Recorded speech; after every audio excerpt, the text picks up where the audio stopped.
Krishna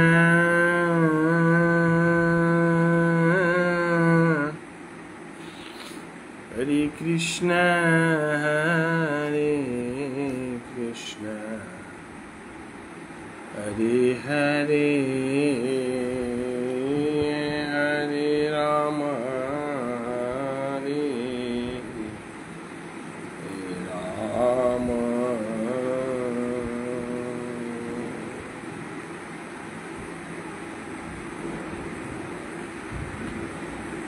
আমার Facebook পেজের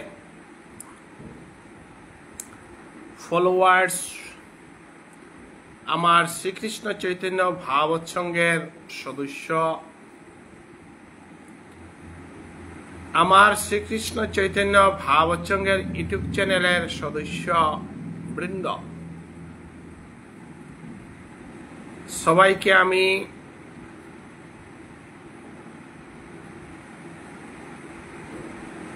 ভক্তি নিবেদন করি। আমাদের জীবনে ধর্মীয় চর্চা, ধর্মীয় বিষয় নিয়ে অভিজ্ঞতা আলোচনা একান্ত প্রয়োজন। ভগবান শ্রীকৃষ্ণ গীতায় বলেছেন, মনকে পবিত্র রাখার জন্য, জীবনকে সুন্দর এবং সুস্থভাবে পরিচালনা করার জন্য শুদ্ধ গ্রন্থপাঠ, শুদ্ধ জ্ঞান আহরণ এবং সেই বিষয় নিয়ে চর্চার মাধ্যমে সাধুসঙ্গ একান্ত প্রয়োজন। আমাদের মনের খাদ্য হল সাধুসঙ্গ। পঞ্চভৌতিক শরীর নিয়ে আমরা জিহ্বার মাধ্যমে যা কিছু খাই, সেটা যদি সাত্ত্বিক হয় তাহলে আমাদের ইন্দ্রিয় দমন হবে এবং সাত্ত্বিক বিষয় বুঝার জন্য আমাদের মন প্রস্তুত থাকবে। শ্রীমদ্ ভগবত গীতা আমাদেরকে বলেছেন, পঞ্চভূত পঞ্চতন্মাত্রা, পঞ্চভূতের মাধ্যমে আমাদের শরীর গঠিত হয়েছে। সেই পঞ্চভূত থেকে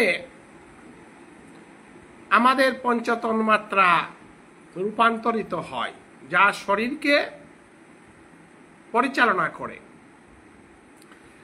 আমাদের শরীরের মধ্যে যদি পবিত্র সদাচার মেনে চলি, খাওয়া দাওয়া, চলন, সবকিছু যদি মেনে চলি, তাহলে আমাদের পঞ্চতন্মাত্রা অর্থাৎ ইমোশনস গুলা পবিত্র হবে এবং সেইগুলা ইমোশন যদি পবিত্র হয় তাহলে আমাদের মন পবিত্র হবে। পবিত্র মনের দ্বারা আমরা পবিত্র চিন্তা করতে পারবো, পবিত্র কাজ করতে পারবো, পবিত্র পদক্ষেপ সিদ্ধান্ত নিতে পারবো। তখন আমাদের যোগমায়া অর্থাৎ দিব্য প্রকৃতি আমাদেরকে সাহায্য করবে সৎপথে চলা, সৎচিন্তা করা, সৎকার্য করা এবং ভগবানের প্রতি আশ্রিত হয়ে জীবনযাপন করা সাহায্য করবে। সে বিষয়ে গীতা ধর্মগ্রন্থ অনেক কিছু আমাদেরকে বলে গেছে। মানব জীবন শ্রেষ্ঠ জীবন। এই জীবনে আমরা শ্রেষ্ঠ জ্ঞান আহরণ করা উচিত, শ্রেষ্ঠ জ্ঞান বিতরণ করা উচিত। আর শ্রেষ্ঠ জ্ঞান আহরণ এবং বিতরণের মধ্যে আমাদের প্রেম জাগ্রত হবে। প্রেম ছাড়া জীবন বৃথা। এই মানব জন্মের শরীরের মধ্যেই বৃন্দাবন, নবদ্বীপ সবকিছু। এই শরীরকে যদি আমরা জ্ঞানের দ্বারা, সাধুসঙ্গের দ্বারা, পবিত্র আচরণের দ্বারা শরীরকে যদি আমরা বৃন্দাবন বানাইতে না পারি, তাহলে সেখানে কৃষ্ণ বাস করিতে পারিবে না। আর যে শরীরে কৃষ্ণ বাস করে না, সেই শরীর দ্বারা সমাজ সেবাও করা যায় না, মানব সেবাও করা যায় না, সেই শরীরের কোনো কাজের যোগ্য নয়। তাই ভগবান শ্রীকৃষ্ণ গীতায় বলেছেন, মন্মনা ভব, your mind should be attached with Lord Krishna. অর্জুনকে মনমনা করার জন্য, কৃষ্ণ কনসিয়াসনেস করার জন্য, কৃষ্ণ অন্তর্মুখী করার জন্যই ভগবান শ্রীকৃষ্ণ গীতা যুদ্ধের আগে অর্জুনকে কৃষ্ণ ভক্ত রূপে প্রতিষ্ঠিত করেছিলেন। তাই আমরা সমাজ সেবা, জাতির সেবা যা কিছু করি না কেন, আমাদেরকে কৃষ্ণ ভক্ত হতে হবে। প্রথমে কৃষ্ণ ভক্ত হতে হবে, কৃষ্ণ ভক্তের সঙ্গ হতে হবে, তারপরে সমাজ সেবা করো যা কিছু। আমি সেই আদর্শে বিশ্বাসী। যা কিছু করি কৃষ্ণের খুশির জন্য করব। মানবকে ভালোবাসলে কৃষ্ণ সবাইকে ভালোবাসলে। ভগবান শ্রীকৃষ্ণের মধ্যে কোনো জাতিভেদ নেই। ভগবান শ্রীকৃষ্ণ শ্রীমদ্ ভগবত গীতায় আমাদেরকে শিক্ষা দিয়েছেন, অদ্রেষ্টা সর্বভূতানাং মৈত্র করুণৈব চ। অদ্রেষ্টা সর্বভূতানাং, জাতি নিয়ে বিদ্বেষ, ভাষা নিয়ে বিদ্বেষ, ধর্ম নিয়ে বিদ্বেষ যারা করে তারা কৃষ্ণ ভক্ত নয়। অদ্রেষ্টা সর্বভূতানাং, শ্রীমদ্ ভগবত গীতা ধর্মগ্রন্থের 12 অধ্যায়ের 20টি শ্লোক আছে। সেখানে ভক্তের লক্ষণে প্রথমেই বলেছেন, যে হিংসা করে, জাতি নিয়ে যে হিংসা করে, ভাষা নিয়ে যে হিংসা করে, সে কৃষ্ণ ভক্ত নয়। যে কৃষ্ণ ভক্তকে প্রস্তুত হতে হবে, কিবা বিপ্র কিবা শূদ্র নাসিকেনে নয়, যেই কৃষ্ণ তত্ত্ববেত্তা সেই গুরু হয়। আমাদের চৈতন্য চরিতামৃত তাই শিক্ষা দিয়েছেন। ব্রাহ্মণ হলে কি হবে? যদি ব্রাহ্মণের কাছে কৃষ্ণ কনসিয়াসনেস থাকে না। সন্ন্যাসী হলে কি হবে? যদি সন্ন্যাসীর মধ্যে যদি কৃষ্ণ কনসিয়াসনেস থাকে না। আর শূদ্র হলে কি হবে? রামানন্দ তো শূদ্র ছিল, যাকে আলিঙ্গন করেছিল ভগবান শ্রী চৈতন্যদেব। হরিদাস ঠাকুরকে কুলে নিয়েছিল চৈতন্যদেব। রুহিদাসকে ভক্তি করার জন্য ভগবান শ্রীকৃষ্ণ অর্জুনকে পাঠিয়েছিল। সবরই দর্শনে রামচন্দ্র গিয়েছিল। এই সমস্ত উদাহরণ দিয়ে আমরা জানতে পারি, যেখানে জাতিবিদ্বেষ থাকবে, ভাষাবিদ্বেষ থাকবে, ধর্মবিদ্বেষ থাকবে, সেখানে ভগবান থাকবে না। আজ শুভ দীপাবলি। আমি বাংলা ভাষায় বলছি, কারণ আমার অনেক বন্ধু বান্ধব আছে বাংলা ভাষা ইন্টারন্যাশনাল ল্যাঙ্গুয়েজ। নিজের মাতৃভাষায় আমরা অনেকবার বিষ্ণুপ্রিয়া মণিপুরী ধর্ম সংস্কৃতি সম্বন্ধে বলেছি। এবার অন্য জাতির মধ্যে আমাদের ধর্মকে পৌঁছানোর জন্য, আমাদের চিন্তাধারাকে পৌঁছানোর জন্য আমি বাংলা ভাষায় বলতেছি। ভাষা হলো একটা মাধ্যম। সেই মাধ্যম বাংলা হতে পারে, ইংরেজি হতে পারে, সংস্কৃত হতে পারে, বিষ্ণুপ্রিয়া মণিপুরী হতে পারে।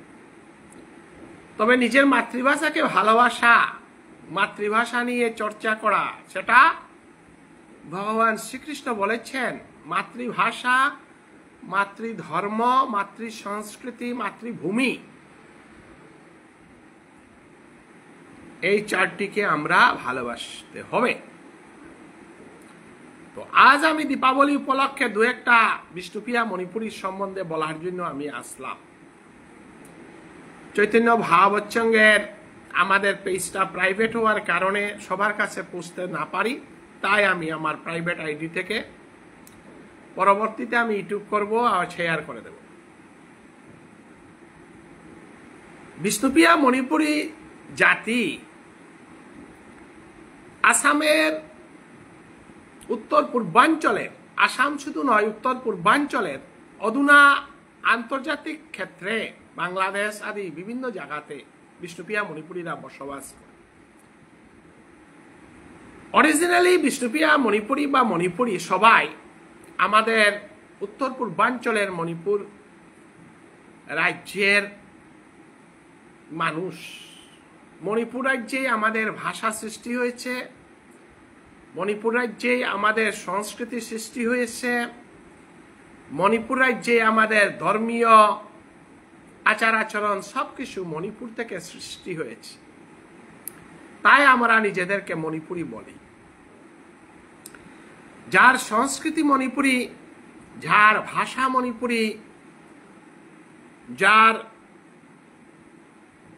অস্তিত্ব মণিপুরে, তাই আমরা মণিপুরী বলে নিজেদেরকে গৌরববোধ করি। এবং মণিপুরী বললে আমরা সাধারণত বুঝি মেইতেই মণিপুরী, মোগলাই মণিপুরী, বিষ্ণুপ্রিয়া মণিপুরী,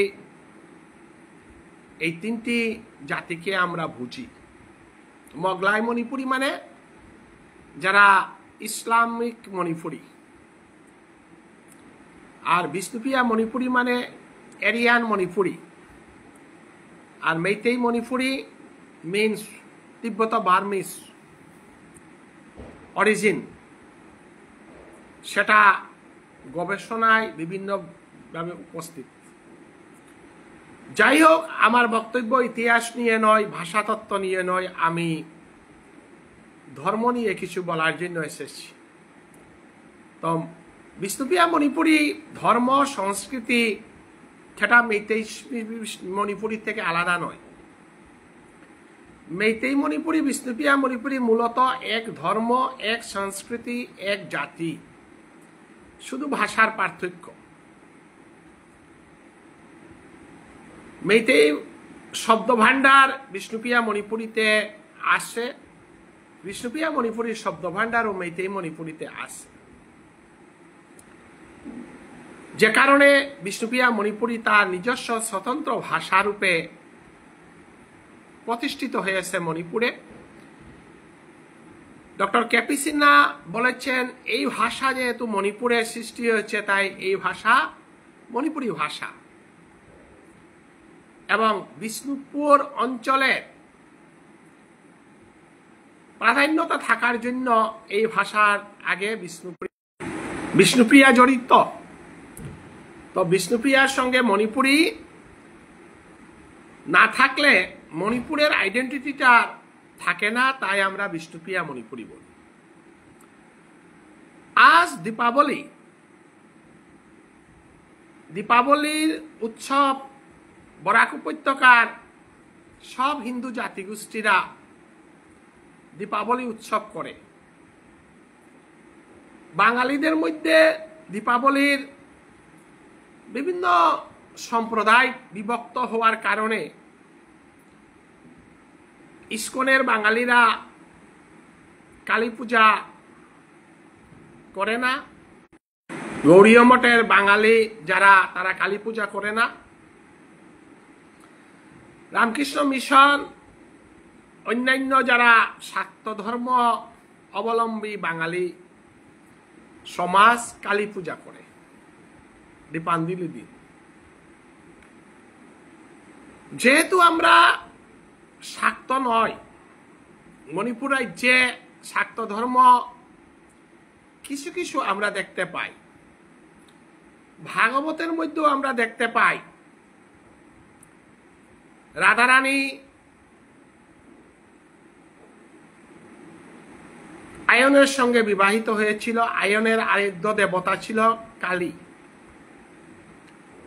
ভগবান শ্রীকৃষ্ণ একবার রাধারানীকে বাঁচানোর জন্য কালী রূপ ধারণ করেছিল, সেটা ভাগবতে আমরা পাই। যার যার ধর্ম, যার যার সম্প্রদায়ে যা যা পালন করে, সেটা ভাগবত ধর্ম, বেদ ধর্মের উপর ভিত্তি করে কারো আমি সমালোচনা করি না। আমি শুধু এটাই বলতে চাই যে বিষ্ণুপ্রিয়া মণিপুরীরা যে দীপান্বিতা করে সেটা কিন্তু কালী পূজা নয়। বিষ্ণুপ্রিয়া মণিপুরীদের মধ্যে কালী পূজার প্রচলন নেই, কোনো গ্রামে কালী মূর্তি নেই। আর কালী পূজা করে বলে আমি জানি নাই, কিন্তু তাই দীপান্বিতাকে আমরা কালী পূজা বলতে পারি না। আমাদের দীপান্বিতার আগে জম দীপান্দি একটা থাকে। দীপান্দি দুই প্রকার, একটা জম দীপান্দি আর একটা দীপান্দি। বিষ্ণুপ্রিয়া মণিপুরী সম্প্রদায় যে কোনো শ্রাদ্ধ কর্ম করলে পিতৃলোকের উদ্দেশ্যে নিমন্ত্রণ প্রদান করে। পিতৃলোকের নিমন্ত্রণ ছাড়া বিবাহ হয় না, পিতৃলোকের নিমন্ত্রণ ছাড়া কোনো শ্রাদ্ধ কর্ম হয় না। যেদিন শুদ্ধ হবে 12 দিন, সেই শুদ্ধের দিন পরিবারের তরফ থেকে যে কোনো একটা বৈষ্ণব সেবা বা যে কোনো একটা কর্ম করলে আগের দিন আমাদের উঠানের দক্ষিণ প্রান্তে একদম বেড়া, যেখানে আমরা দক্ষিণ প্রান্ত শেষ, মধ্যে দেওয়া যাবে না, কোনো উত্তর দিকে দেওয়া যাবে না, উত্তর দিকে দেওয়া যাবে না, কোনো দিকে দেওয়া যাবে না। নিমন্ত্রণটা দেওয়া হবে দক্ষিণ প্রান্তে, কারণ দক্ষিণ প্রান্তটা আমরা জমপুরি বলি। সেখানে কর্মকর্তার তরফ থেকে সব মানুষ ঘুমানোর পর নিমন্ত্রণ দেওয়া হবে পিতৃলোককে। তারপর তুমি, যেমন আমরা পিতৃলোকের দিবস করেছি এবার আমার বাড়িতে, আমরা আগের দিন নিমন্ত্রণ করেছি। তো পিতৃলোককে যদি উদ্ধার করতে না পারি, তাহলে আমরা নরলোকের যা কিছু কর্ম বৃথা। বৃন্দাবন ধাম প্রাপ্তি, নবদ্বীপ প্রাপ্তি সেটা অনেক উপরের বস্তু। প্রথম হবে পিতৃলোকের উদ্ধার, মা বাবাকে উদ্ধার, বংশের মানুষকে উদ্ধার। শ্রীমদ্ ভগবত গীতা ধর্মগ্রন্থে প্রথম অধ্যায়ে এই বিষয়ে বিস্তৃত আলোচনা করেছেন। উচ্চজন্তে জাতি ধর্ম কুল ধর্ম। শ্রীমদ্ ভগবত গীতা বলেছেন আমার প্রত্যেক সনাতনী হিন্দু, সনাতনী মানুষের কর্তব্য হলো নিজের জাতের ধর্মকে, বাঙালি হলে বাঙালি জাতির ধর্মকে রক্ষা করা, মণিপুরী হলে মণিপুরী জাতি ধর্মকে রক্ষা করা, পরানুকরণ না করা। স্বধর্ম সদুষয়পি ন পরিত্যজেৎ স্বধর্মে নিধনং সেয় পরধর্ম ভয়াবহ। পরানুকরণ সেটা গীতা নিন্দা করেছে, পরধর্ম পর আশ্রয় সেটা গীতা নিন্দা করেছে। সনাতন মানুষ নিজের জাত ধর্ম কুলধর্ম রক্ষার জন্য যা কিছু করবে, সেইভাবে বিষ্ণুপ্রিয়া মণিপুরীরা জাত ধর্ম রক্ষা করে পিতৃলোকের উদ্দেশ্যে যা কিছু করে পিতৃলোকের উদ্দেশ্যে করে। কারণ সপ্তলোক পরিক্রমা করার পর আত্মা মুক্তি লাভ করে, সেটা হিন্দু ধর্মগ্রন্থে বলেছে। প্রথমে নরলোক, পিতৃলোক, জনলোক, তপলোক, স্বর্গলোক, ভূলোক, ব্রজ বৃন্দাবন ধাম, নিবৃত নিকুঞ্জবন, সেটা অনেক উপরের বস্তু। তাই আমরা জমদীপান্দিটা আমরা দীপান্দির আগের দিন দিয়ে থাকি, নিমন্ত্রণ করে থাকি। কারণ জমদীপান্দিটা আমি শুনেছি অন্যান্য সম্প্রদায়, হিন্দুস্তানি সম্প্রদায় বা বাঙালি সম্প্রদায় জমদীপান্দির এটা তারাও মানে, তারাও হিন্দু, সবাই মানে, কিন্তু আমরা উঠানের মধ্যে দেই। আর কিছু কিছু সম্প্রদায় আপনার বিটার বাইরে দেই। আমরা লামর দৌ অর্থাৎ গোবর্ধন পূজা, যেটা অর্থাৎ ল্যান্ড পূজা, জমি পূজাটা প্রচলন করেছিল ভগবান শ্রীকৃষ্ণ গোবর্ধন লীলাতে। সেটাকে আমরা আমাদের ভাষায় লামরদৌ বলি। ল্যান্ড, পিতৃপুরুষ যারা জমি দখল করেছিল, জমি বানিয়েছিল, আমাদের তাদেরকে আমরা পূজা করি। যেভাবে ইন্দ্রের পূজা করতো বৃন্দাবনে, বরুণের পূজা করতো বৃন্দাবনে, সেভাবে সেটা বৃন্দাবন সেই এখনো। লামরদৌটা আমরা রাস্তার মধ্যে দিয়ে প্রসাদী আমরা দিই, কিন্তু জিমদিপান্ডি এবং অন্যান্যগুলো আমরা বিটার মধ্যে দিই। আর আমাদের বিটার মধ্যে পূর্ব, পশ্চিম, উত্তর, দক্ষিণ, শুধু দক্ষিণ দিকে দেই কেন, মধ্যে কেন দেই না? মধ্যটা শ্রীবাস অঙ্গন। মণিপুরীদের সব উঠান কিন্তু কৃষ্ণলীলা। এখানে শ্রীবাস অঙ্গন, আমাদের অঙ্গন অর্থ উঠান। শ্রীবাসের অঙ্গনে মহাপ্রভু চৈতন্যদেব লীলা কীর্তন করেছিল বলে আমরা যা কিছু করি মহাপ্রভুকে আহ্বান করে করি। সেই জন্য আমাদের উঠানটা শ্রীবাস অঙ্গন। এটা একটা মন্দির। বিষ্ণুপ্রিয়া মণিপুরীদের প্রত্যেক গড়ে বৃন্দাবন থাকে, তুলসীর গাছ থাকে। তুলসীর গাছ থাকে মানে বিষ্ণুপ্রিয়া মণিপুরীদের সব বিটা বৃন্দাবন। যেখানে তুলসীর গাছ থাকে সেখানে বৃন্দাদেবী থাকে, আর যেখানে বৃন্দাদেবী থাকে বৃন্দা বিপিনে প্রবেশিবে শ্যাম, সেখানে শ্যাম প্রবেশ করবে। আর হরিত্থান পর্যন্ত, হরিত্থানের দিন আসবে সামনে, সেখানে ভগবান শ্রীকৃষ্ণ ঘরে ঘরে আসবে বিষ্ণুপ্রিয়া মণিপুরীর, এবং তার প্রতীক হিসাবে ফিরাল অর্থাৎ বেনা, ফিরাল মানে পতাকা, পতাকা উত্তোলন করা হয়। তার মানে ভগবান শ্রীকৃষ্ণ বাড়িতে আসে। অতএব প্রত্যেক বিষ্ণুপ্রিয়া মণিপুরীর ঘরে ঘরে ভগবান শ্রীকৃষ্ণ বিরাজমান। তার প্রমাণ ভগবান শ্রীকৃষ্ণ আসবে বলে আমরা ফিরাল পতাকা উত্তোলন করি, মন্দিরে পতাকা উত্তোলন করি। শ্মশানে মা বাবা যদি মারা যায় সেখানেও আমরা মা বাবার উদ্দেশ্যে পতাকা উত্তোলন করি, কারণ ভগবান সেখানে থাকবে। প্রত্যেক বিষ্ণুপ্রিয়া মণিপুরীর ঘরে ঘরে পতাকা থাকবে। কার স্মৃতিতে? ভগবানের স্মৃতিতে। আমরা যা কিছু করি আধ্যাত্মিকতা নিয়ে করি, আর শ্রীকৃষ্ণ ভিত্তিক। অন্য কোনো দেবদেবতা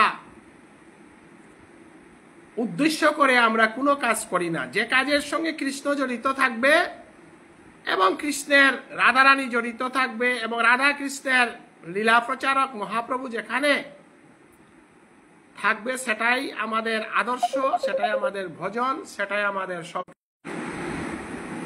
তো এই জমদীপান্ডি যেটা, এটা আমাদের পরম্পরা। সবসময় আমরা পূর্বপুরুষের উদ্দেশ্যে, পূর্বপুরুষকে আমরা ভুলি না, মা বাবাকে আমরা ভুলি না। তার প্রমাণ আমাদের সবকিছুতে পিতৃলোকের বার্তন, অপাপার বার্তন। অপাপা মানে পিতৃলোক। তো আমরা যে আজকে যে দীপান্ডি পালন করছি সেটা কালী পূজা নয়। গতিকে বিষ্ণুপ্রিয়া মণিপুরীদের মধ্যে এই দিনটিকে রামচন্দ্র 14 বৎসর বনবাস শেষ করে অযোধ্যায় এসেছেন, তাই রামচন্দ্রের আগমনের শুভ আগমনের জন্য অযোধ্যাবাসী দীপ প্রজ্বলন করে বিভিন্ন উপাদানে রামচন্দ্রকে অভিনন্দন জানাই। সেটা অনুসরণ করে আমরা দীপান্ডি পালন করি। রামচন্দ্রের আগমন মানে শুভ চিন্তা, শুভ বুদ্ধি, সুশাসন। রাবণের অত্যাচারী শাসন পরিবর্তিত হয়ে রামচন্দ্রের প্রেমের শাসন, রামচন্দ্রের প্রেম, সুবিচার, তার শাসন এবং প্রজার মঙ্গল, প্রজার মৌলিক অধিকার, গণতন্ত্র রক্ষা হবে অযোধ্যাতে। কারণ রামচন্দ্র ভগবান হলেও উনি একজন সুবিচারক। উনি পুরুষোত্তম, আদর্শ পুরুষ। আমরা চাই আদর্শ পুরুষের শাসন, আমরা চাই গণতন্ত্র, আমরা চাই জনতার অধিকার, আমরা চাই একজন ধার্মিক আদর্শবাদী গুরুভক্তি পরায়ণ রাজা। অতএব রামচন্দ্রকে আহ্বান করা মানে সনাতন ধর্মের আদর্শকে প্রতিষ্ঠা করা। এই দীপান্বিতার দিন রামচন্দ্র যখন বনবাস থেকে অযোধ্যায় আসলেন, সেই দিন কাশী নরেশ রামচন্দ্রকে দর্শন করার জন্য এসেছিল, এই দিনে, দীপান্বিতার দিনে। কিন্তু কাশী নরেশ একটি ভুল করে বসলেন, রামচন্দ্রকে প্রণাম করলেন প্রথমে, এবং সেখানে উপস্থিত ছিল রামচন্দ্রের গুরুদেব বিশ্বামিত্র মুনি। বিশ্বামিত্র মুনিকে প্রণাম না করে রামচন্দ্রকে প্রণাম করা হিন্দু শাস্ত্র বিরোধী, আদর্শ বিরোধী, নীতি বিরোধী। আদর্শবান রাষ্ট্রপিতা, রাষ্ট্রের রাজা, সে সবসময় শিক্ষককে সম্মান করে, গুরুদেবকে সম্মান করে। অতএব ভারতীয় আদর্শ হল শিক্ষককে সম্মান করা, গুরুদেবকে সম্মান করা। তাই কাশী নরেশ যখন রামচন্দ্রকে প্রণাম করলেন, তখন বিশ্বামিত্র মুনিকে প্রণাম না করে রামচন্দ্রকে প্রণাম করার কারণে বিশ্বামিত্র মুনি বললেন, হে রামচন্দ্র, তুমি পুরুষোত্তম, তুমি ধর্ম অবতার, তোমার কাছ থেকে মানুষের নীতি শিক্ষা শিখবে। তুমি কিভাবে আমাকে প্রণাম না করে তোমাকে কাশী নরেশ প্রণাম করলো, সেই প্রণাম তুমি কিভাবে গ্রহণ করলে? গুরুদেবের সম্মুখে যদি শিষ্য ভগবান হয়েও থাকো, রাজা হয়েও থাকো, সেটা ভারতবর্ষের আদর্শ নয়। ভারতবর্ষ গুরু ব্রহ্মা, গুরু বিষ্ণু, গুরুদেব মহেশ্বর, গুরুর সাক্ষাৎ পরম ব্রহ্ম, তস্मै শ্রী গুরবে নমঃ। রামচন্দ্র গুরুদেবের চরণে নিজেকে সমর্পণ করলেন, বলেন, গুরুদেব, আমার ভুল হয়েছে, সেই ভুলের প্রতিকার, সংস্কার আমাকে বলুন। বিশ্বামিত্র মুনি বললেন, তুমি কাশী নরেশের শিরচ্ছেদ করে উনার মাথা আমার চরণে দান করো, তারপর তুমি গুরুদেব বলে আমাকে ভক্তি করো। সে লীলাতে আমি গেলে অনেক লম্বা হবে। তো দীপান্বিতার দিন আমরা সবাই একটা শিক্ষা পাব বিশ্বামিত্র মুনির কাছ থেকে এবং ভগবান শ্রীকৃষ্ণের অবতার রামচন্দ্রের কাছ থেকে, যে গুরুদেবকে যে ভক্তি করে, সনাতন ধর্মকে যে রক্ষা করে, সনাতন শিক্ষাকে মেনে যে চলে, সেই আদর্শ শাসক, যিনি অন্যায়কে স্বীকার করেছেন। আমি অন্যায় করেছি গুরুদেব, আপনাকে প্রণাম করে নাই কাশী নরেশ, সেই প্রণাম আমি গ্রহণ করে আমার ভুল। যে ভুল স্বীকার করে সেই ভগবান। যারা ভুল স্বীকার করে, ভুলকে ভুল বলে বুঝতে পারে, তারাই ভগবানের আসন লাভ করে। রামচন্দ্রের কাছ থেকে আজকের দিনে, দীপান্বিতার দিনে আমরা এই শিক্ষা লাভ করেছি। আজকের দিন গুরুকে ভক্তি করার দিন। আজকের দিন রামচন্দ্রের আগমনের কারণে সনাতন হিন্দু ধর্মের উপযুক্ত রাজা অযোধ্যায় বাস করেছে। আজকের দিনে আমি ভগবান রামচন্দ্রকে, যিনি আশ্বিন মাসের দুর্গাপূজা করে মহামায়া দুর্গাকে সন্তুষ্ট করে পরনারী হরণকারী রাবণকে হত্যা করে পৃথিবীর ইতিহাসে একটি সাক্ষী রেখে গেলেন, যার চোখ পরনারীর কাছে থাকে, যে পরনারীকে হরণ করে, সে কখনো ধার্মিক নয়, তার পতন অনিবার্য, তার মৃত্যু অনিবার্য। যার প্রমাণ রাবণ। এই রাবণকে বধ করেছিল দুর্গার মাধ্যমে। অতএব সেই আশ্বিন মাসের দুর্গাপূজা করে রামচন্দ্র আমাদেরকে রাবণ হত্যা করেছিল, আজ অযোধ্যায় ফিরে আসলো। আজকের দিন রাবণের অযোধ্যায় আগমনের দিন। তো এই উপলক্ষে আমি আমার বিষ্ণুপ্রিয়া মণিপুরী সমাজের ধর্মীয় চেতনা আদর্শ নিয়ে দু একটা কথা বললাম। আমার বন্ধু বান্ধব ফেসবুকের অনেক আছে বাংলা ভাষায়, আমি বলার একমাত্র কারণ হলো সবাই জানুক আমাদের জাতির আদর্শ ধর্মীয় চেতনা আমরা অনেকবার আমাদের ভাষায় প্রচার করেছি। এবার আমাদের সংস্কৃতিকে সবাই জানার জন্য বাংলায় আমি বলার চেষ্টা করছি। তো আগামীকাল আমাদের গোবর্ধন পূজা হবে।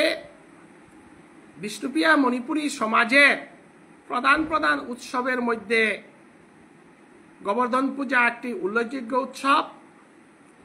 দীপান্বির দিন মন্দিরে সবাই মিলবে, আরতি করবে, কৃষ্ণ রামায়ণ মহা ছোট ছোট ছেলেদেরকে নিয়ে গোবর্ধন উৎসব হবে। কাল মন্দিরে মন্দিরে হবে, গরু বানাবে এবং গোবর্ধন গরুকে স্নান করাবে। এভাবে আমাদের বিষ্ণুপ্রিয়া মণিপুরী সমাজের মন্দির বৃন্দাবনে পরিণত হবে। ছোট ছোট ছেলেরা গোপাল সেজে আসবে, নিজের গরু নিয়ে গোবর্ধন লীলা করবে, বড়জনের কাছ থেকে আশীর্বাদ নেবে এবং বৃন্দাবনের ভাব সেটা শরীরের মধ্যে উদয় হবে। ভগবান শ্রীকৃষ্ণের গীতায় বলেছেন, ভগবান শ্রীকৃষ্ণ শ্রীমদ্ ভগবত গীতায় বলেছেন, সর্বধর্মান পরিত্যজ্য মামেকং শরণং ভজ। ৩৩ কোটি দেবতা চরাচর সব কিছুর সর্বশক্তিমান হল ভগবান শ্রীকৃষ্ণ। ভগবান শ্রীকৃষ্ণের আবির্ভাবের পূর্বে বৃন্দাবনে বিভিন্ন বৈদিক দেবতার পূজা হতো। ভগবান শ্রীকৃষ্ণ চেয়েছিলেন যে সব বৃন্দাবনবাসী যেন ভগবান শ্রীকৃষ্ণের প্রতি আকর্ষিত হয় এবং কৃষ্ণ সেবায় নিযুক্ত হয়। তাই ব্রজবাসীদেরকে বললেন, ইন্দ্র পূজা করবে না, বরুণ পূজা করবে না, অন্যান্য বৈদিক দেবদেবতার পূজা করবে না, কারণ গোবর্ধন পাহাড়ের পূজা করবে। বৃন্দাবনের জীবিকা নির্বাহের মাধ্যম হল গোবর্ধন পাহাড়। এই গোবর্ধন পাহাড়ে গরু ঘাস খায় এবং সেই গরু দুধ দেয়, সেই দুধের উপরেই বৃন্দাবনবাসী চলে। তাই গোবর্ধনকে পূজা করা, ইন্দ্রকে কেন পূজা করব? অন্য দেবদেবতার পূজা করব না।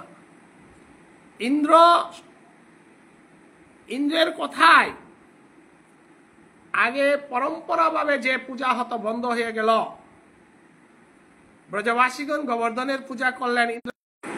ব্রজবাসীগণ ইন্দ্র পূজা না করার কারণে, ইন্দ্র 7 দিন 7 রাত্র বৃষ্টি দেওয়ার কারণে ব্রজবৃন্দাবন ধাম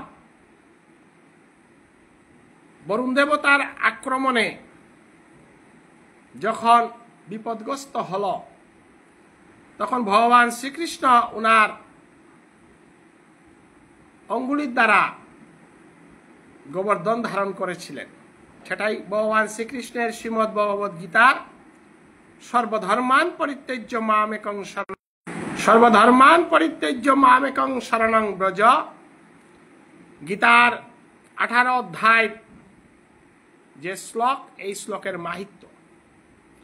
আমরা কৃষ্ণ ভক্ত, আমরা কৃষ্ণময় জীবনযাপন করি। আমাদের সমাজের মধ্যে সবাই কৃষ্ণ ভক্ত। কৃষ্ণকে নির্ভর করে আমরা বৃন্দাবন ভজন করি, কৃষ্ণকে নির্ভর করে আমরা নবদ্বীপ ভজন করি। আমাদের আচার আচরণ, আমাদের সব কিছুতে কৃষ্ণময়, কৃষ্ণ কনসিয়াসনেস। মহাপ্রভু চৈতন্যদেব এই কৃষ্ণলীলাকে, রাধারানীর ভাবকান্তি বিলাসকে ফুটিয়ে তুলেছিল এবং জীবের ঘরে ঘরে কৃষ্ণ। তাই গৌরাঙ্গ মহাপ্রভুর প্রদর্শিত পথে গৌরাঙ্গ মহাপ্রভুর অনুগত ভক্তরা গৌরাঙ্গ মহাপ্রভুকে অবতারের শিরোমণি, কলিযুগের চিন্তামণি বলে থাকে। উনি রাধা কৃষ্ণর মিলিত তনু গৌর সুন্দর, সেটা আমাদের বিষ্ণুপ্রিয়া মণিপুরীদের আদর্শ। এবং নিত্যানন্দ প্রভু,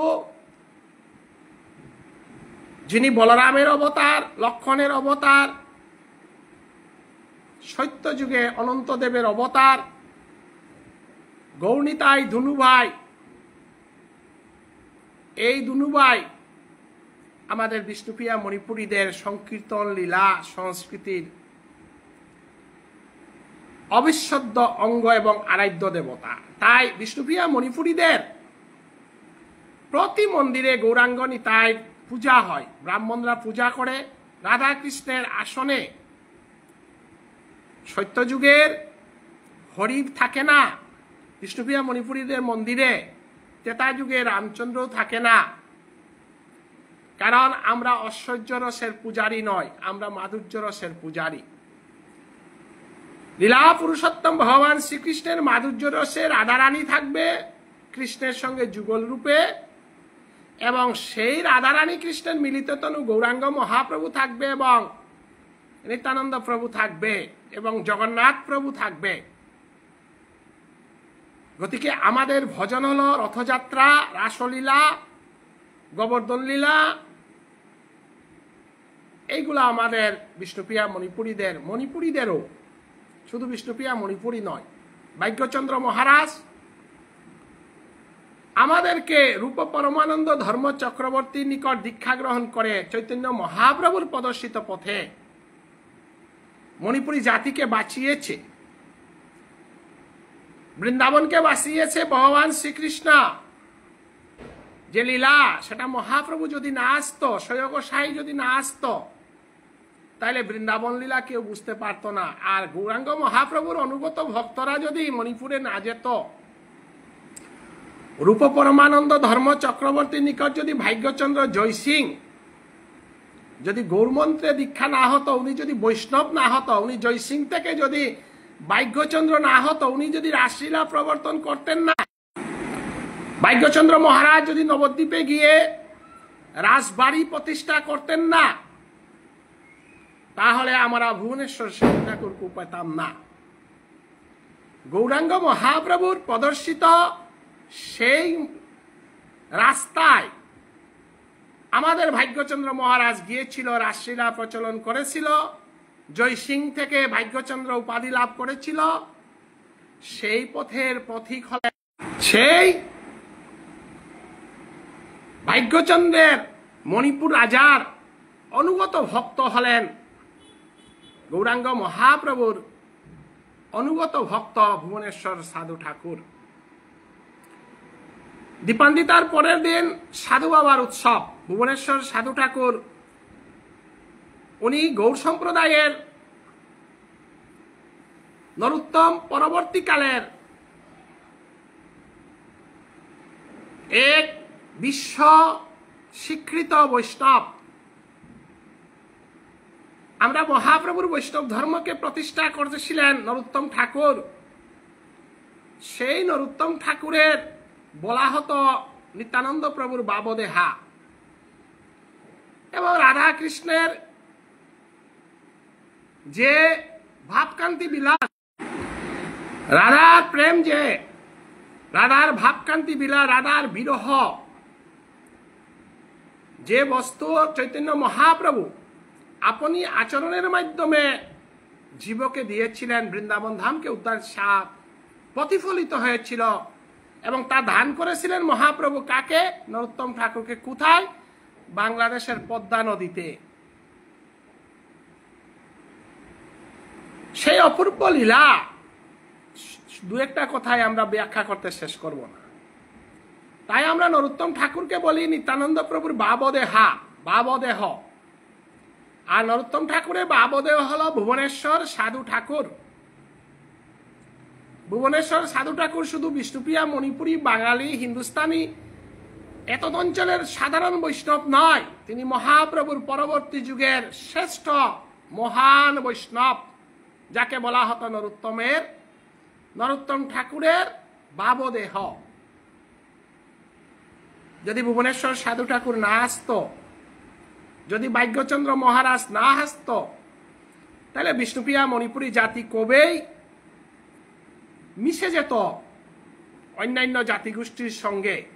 অনুকরণ প্রিয় এই বিষ্ণুপ্রিয়া মণিপুরী জাতিকে রক্ষা করেছে গৌরাঙ্গ মহাপ্রভু, নিত্যানন্দ প্রভু, চৈতন্য মহাপ্রভুর আদর্শিত পথে ভাগ্যচন্দ্র মহারাজ এবং ভুবনেশ্বর সাধু ঠাকুর। আগামী 22-23 তারিখ সাধু বাবার উৎসব উপলক্ষে আমি রাত্রে সাধু বাবার বিষয়ে কিছু আলোচনা করব। আজ আমি দীপান্বিতা রামচন্দ্রের সঙ্গে দীপান্বিতার কি সম্পর্ক এবং বিষ্ণুপ্রিয়া মণিপুরীদের দীপান্বিতা কিভাবে পালন করে, তারপর জম দীপান্দি, গোবর্ধন পূজা, সে বিষয়ে আমি আলোচনা করেছি। আগামী 23 তারিখ রাত্রে সাধু বাবার ভুবনেশ্বর সাধু ঠাকুরের বিষয়ে আমি আলোচনা করব। সাধু ঠাকুরের বিষয়ে আলোচনা একদিনে হবে না, কয়েকদিন আলোচনা করলে বিষয়টা পরিষ্কার হবে। আগামী 21 তারিখ আমি গৌরাঙ্গ মহাপ্রভুর অবতারের উপরে কিছু বলবো এবং সেই অবতারের লীলাতে ভুবনেশ্বর সাধু ঠাকুরের সঙ্গে গৌরাঙ্গ মহাপ্রভুর অবদান, গোবিন্দবাড়ি প্রতিষ্ঠার ইতিহাস নিয়ে আমি 21 তারিখে বলবো। সবাই সঙ্গে থাকেন। ধর্মীয় আলোচনায় আপনারা সহযোগিতা করবেন। যদি কোনো কিছু জানার থাকে কমেন্টে জানাবেন। আমি এখন বাংলা ভাষায়, ইংরেজি ভাষায়, অসমীয়া ভাষায় আমি কিছু ধর্মপ্রচার চালিয়ে যাব। আপনারা সবাই সঙ্গে থাকবেন। ধর্মং রক্ষতি রক্ষিত।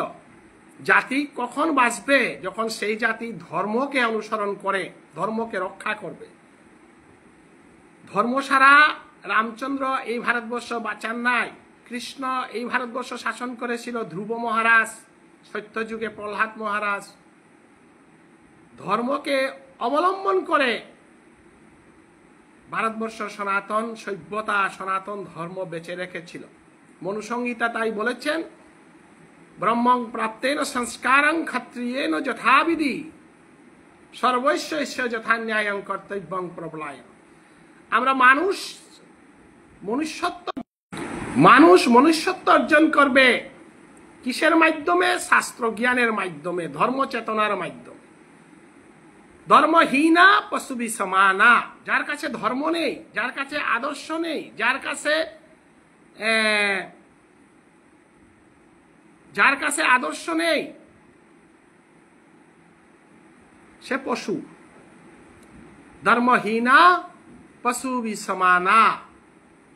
গতিকে ধর্মকে রক্ষা করতে হবে, ধর্মকে জানতে হবে। রাজনীতি করো, ব্যবসা করো, যা কিছু করো, আমরা এই পৃথিবীতে এসেছি পূর্বজন্মের কর্মফলে কিছু ভালো কাজ করার জন্য। ভালো কাজ করতে হলে ভালো সঙ্গ করতে হবে। সাধু